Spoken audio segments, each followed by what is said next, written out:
So in February of 2021, I published an article in Merriam-West magazine, and it was called My Experience Being Cancelled Twice. So here it is, read out loud. By now, most people have heard of, or know, someone who is being cancelled. This near rite of passage hit me not so long ago, and it came with a solid dose of good fortune. In fact, one could say I was very lucky to be cancelled twice. The National Association of Scholars tracks and records academic cancellations. As of February 2021, there are now 122 people on it. Dr. Jordan Peterson was a relative early addition, October of 2016. I was a much later addition in September of 2019. Why was my canceling fortunate, one might ask? Well, let me get to that in a moment. It first began on September 6, 2019, when I questioned the dogma of diversity, tolerance, and inclusion through an op-ed in the Vancouver Sun newspaper. Like so much in the woke alteration of language, the term is now more aptly referred to as diversity, inclusion, and equity, or DIE, DIE. But nevertheless, I questioned it and then felt the repercussions afterwards. While many now openly question, mock, and legally challenge the DIE ideology, even as little as a year and a half ago in 2019, it was rare for academics not protected by tenure or unlimited wealth openly to challenge the dogma of diversity. As a part-time instructor at a Canadian university, I was taking my chances.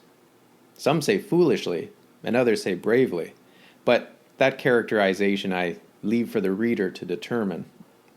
When I submitted the article to the Vancouver Sun, the editor-in-charge initially responded to it by saying it looked interesting, and that they would print it in the coming weekend edition.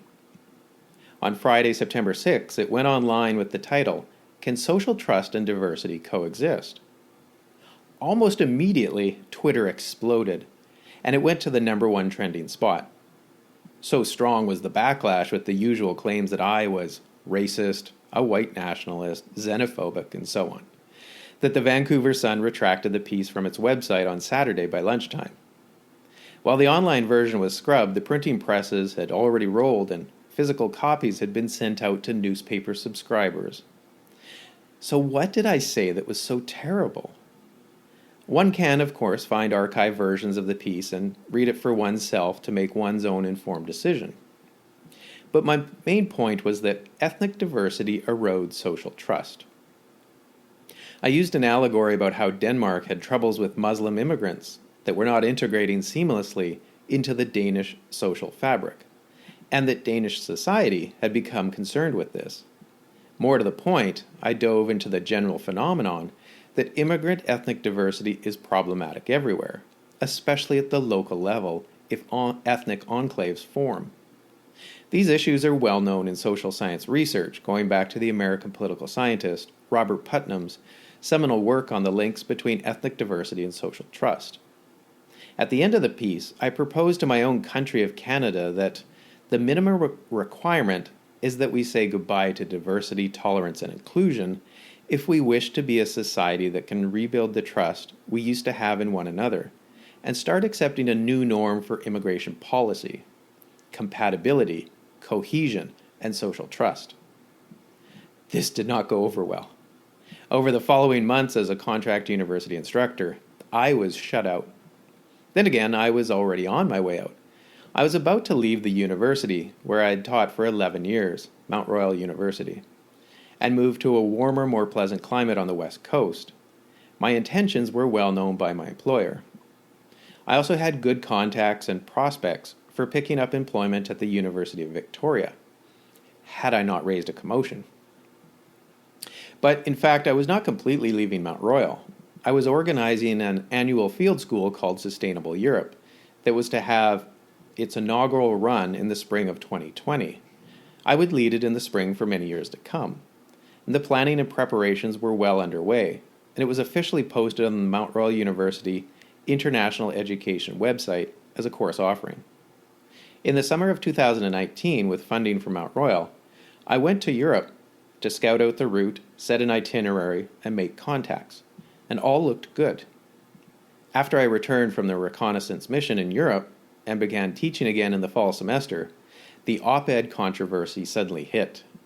Within 3 weeks of the controversy, the dean, Jonathan Withey, notified me that the field school, was suddenly being cancelled. I received this information in person in Withey's office 2 hours before the first student information session was about to be held. Students were literally turned away at the doors and told to find another field school. Rather weakly, Withey gave the vague excuse that there were other considerations for canceling the field school. It was obvious to everyone involved that the notoriety of my op-ed was the Mount Royal University administration's way of ducking out of the tainted spotlight. Well, I moved to the balmier climes of the West Coast anyway, not realizing I was about to face further repercussions for being cancelled, a kind of second cancelling, if you will.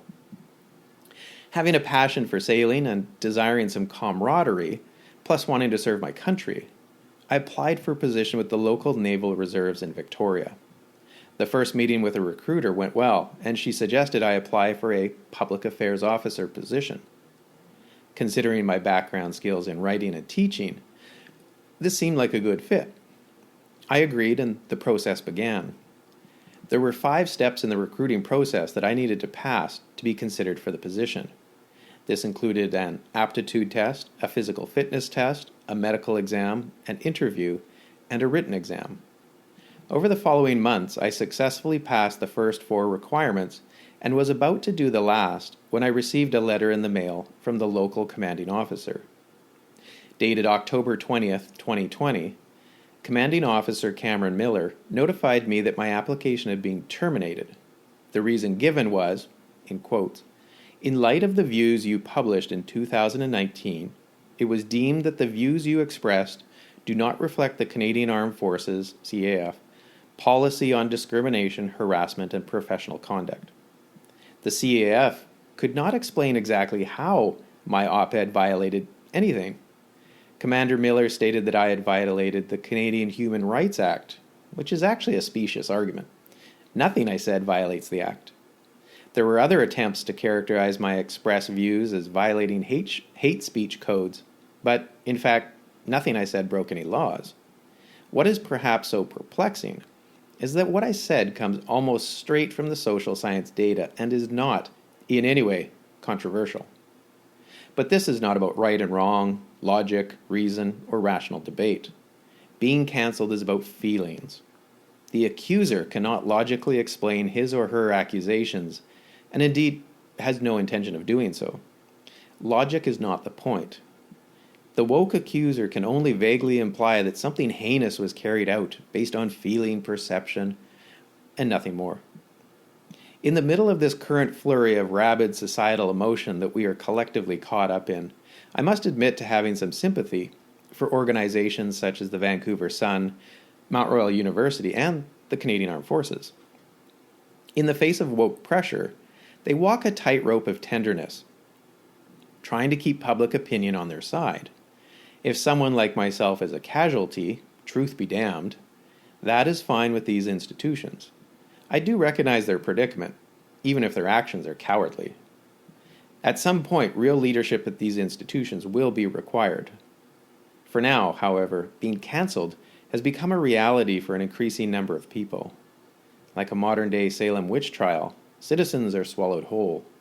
The fervor of woke insanity, I suspect, will increase for at least the next few years, before normalcy of the mind and logic returns.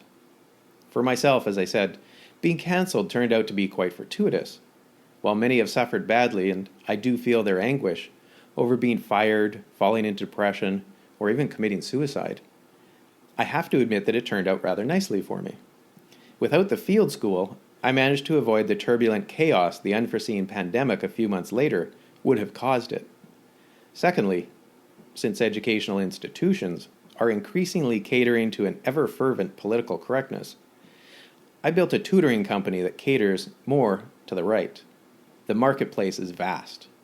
For all the conservatives and the disillusioned classic liberals that deeply want their children to have an education that is rich in curiosity and in open inquiry, instead of moralizing political sermons and demonizing, I've hit the jackpot. And third, And perhaps most important of all, while I would have enjoyed the camaraderie of a sailor's life in the Navy, I would be subjecting my soul to a crushing censorship. Having my application nefariously rejected by the Canadian Armed Forces is something for which I must thank them. I was gifted something far greater instead. I still have the freedom to speak my mind.